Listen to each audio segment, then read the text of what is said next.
All right, guys, the next topic that we're going to discuss in this theme of when things go wrong is when things go wrong with training during contest prep. And this is something I was reminded of this week. That's exactly why I wanted to talk about this subject. But I had one of my athletes say, hey, man, I had a terrible day in the gym today. So what I did was XYZ.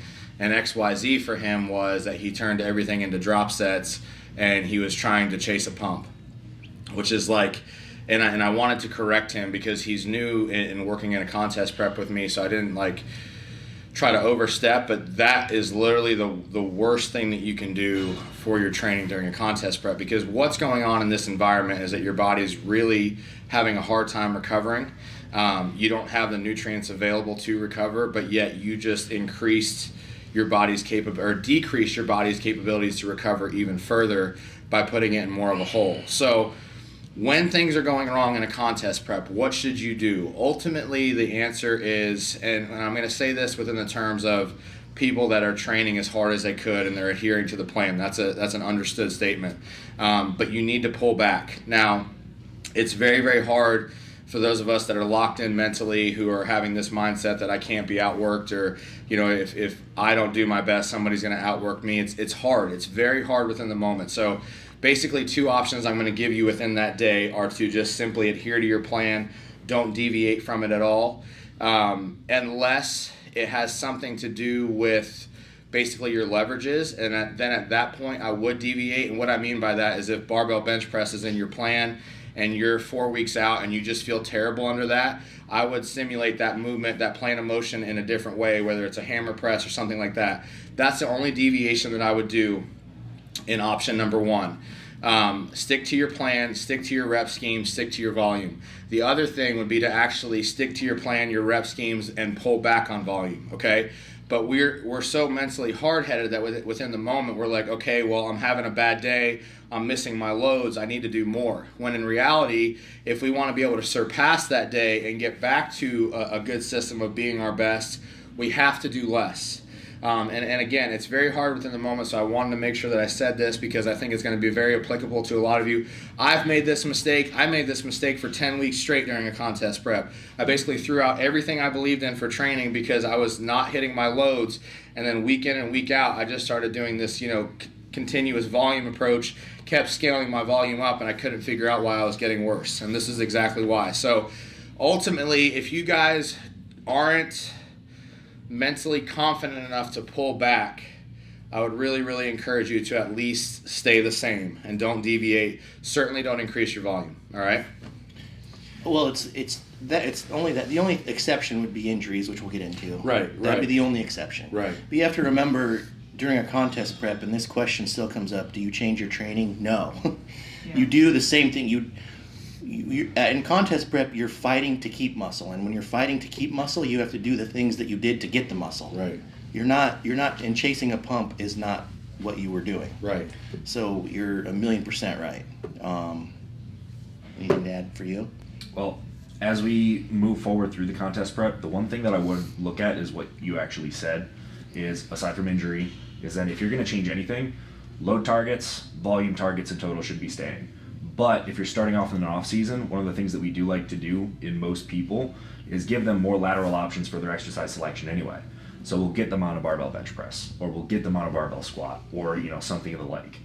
As that goes on and leverages change, or your just ability to turn up to move those big of loads in a free plane like that, maybe you modify those to something that is guided, like a hammer press or a hack squat or something like that, where something that you change, instead of looking at trying to do more volume, doing intensity techniques and stuff like that to keep up.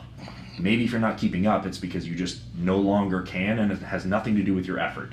It has nothing to do with losing tissue either. It's just you cannot continue to do this, so you change the approach so you can continue to get the output. And for those of you guys watching that you might have never entered a contest prep, you might be new to Camp Jansen, you might be new to us, you might be asking yourself, well, why do things change in that environment where you can't use the same exercise selection? And that's a great question. So simply, as you come down in body fat, the tissue, not only the tissue, but also the fluid around your joints lessens. Fluid is more stable in a fat environment. So as you get less fat, you get less fluid, you get less cushion. And that's when you really need to consider movements that aid your joints rather than put more stress on your joints. And also, I want to also play devil's advocate within this discussion because I think it's as equally important. We should be performance-based athletes to a certain extent, but ultimately when it comes to being on stage, stepping on stage, our look within the moment as bodybuilders, as physique athletes, should always trump performance. Nadia is a great example of that. Nadia's ability to perform during a contest prep, I don't really ever think it's going to be sustainable, because for her body to be in and to get the look, the cosmetic look that we want, she has to do a lot of cardio. So for those of you girls or maybe even guys that really have to do a ton of expenditure to get in shape, and she doesn't have to do expenditure because she's not training hard, because she is, just genetically that's how she is. She has to do a lot of cardio, and that cardio eventually is going to then further break down recovery, which is going to hinder her ability to train.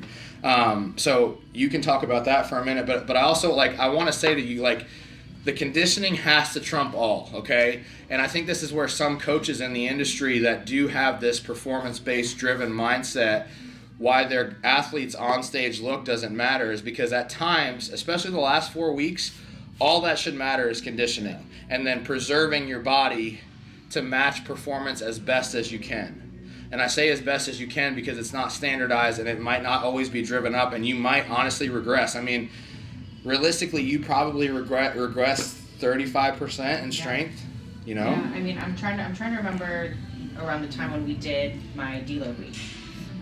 It was probably somewhere like 5 to 7 I think weeks it was out. like 6 weeks out, yeah. Yeah.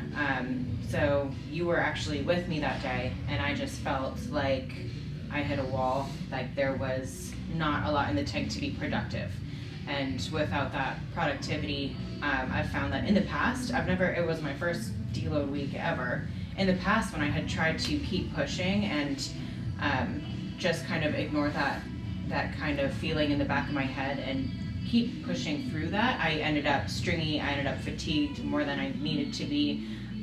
Regardless of my recovery efforts, I still was getting, like you said earlier, just worse and worse. Like it was just building on top of one poor session, just on top of compounds another on poor each other, session. Yeah, and I can't recover from it because it's not like I have the time off because I'm doing another session of cardio later, so I'm just making it worse for myself.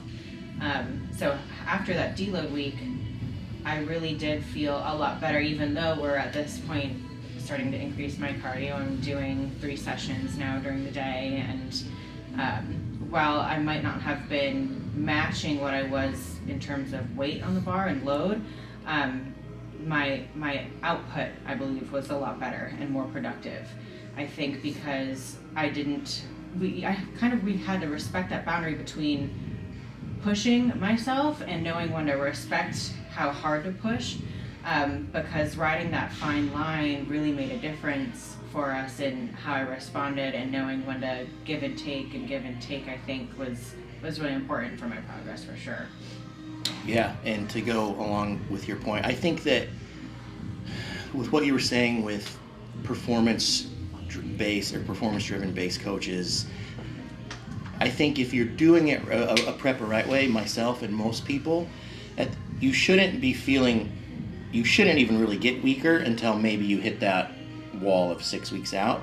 But it's also going to depend on I'm trying to think of how I'm going to word this.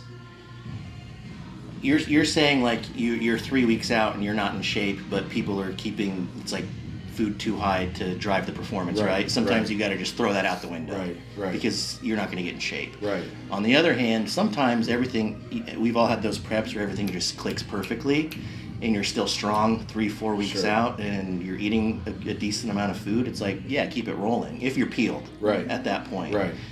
But if you're not, you can't be afraid to step outside the box and throw everything out the window and do what you got to do to get in shape. Absolutely. Yeah. But for the most part, you shouldn't feel that way when you start your prep. I think a lot of people have this thing in their mind. It's okay, I started prep. I'm 14 weeks out. It's time to starve and get weak.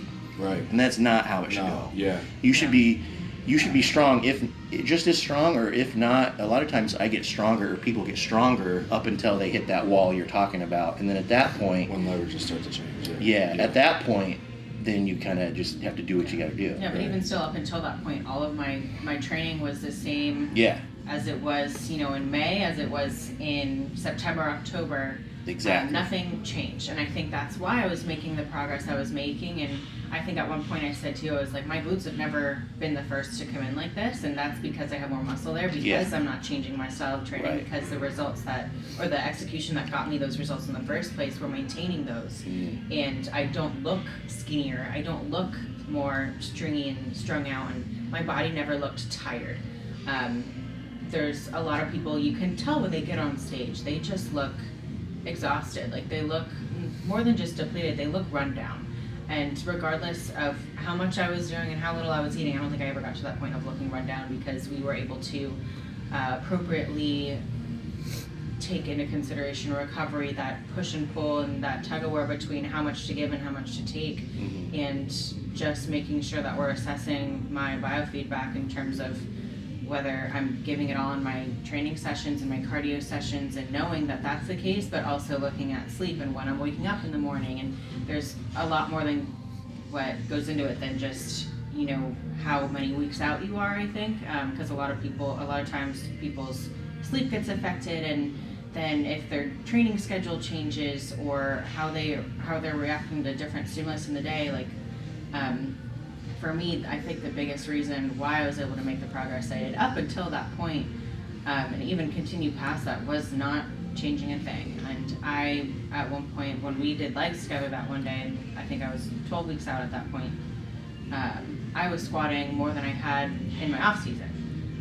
So that goes to your point of people getting stronger. And I think it's a confidence thing too, because when you're surrounded by the right people, when you're feeling good, you tend to perform better. I just noticed. Yeah, I think so. Just to expand on that a little bit more, I think it's good for you. Brought up a point of people that are new; they don't really know what to expect, and that's why they have us.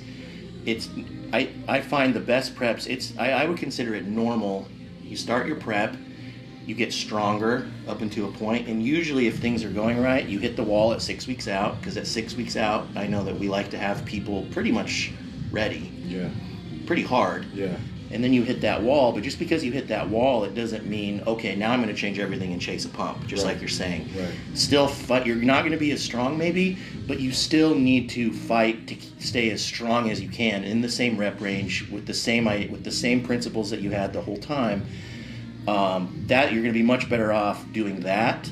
Maybe you're not doing intensity multipliers like rest pause and stuff, but still fight to keep the strength, get in, get out, versus just adding more jump volume. Yeah.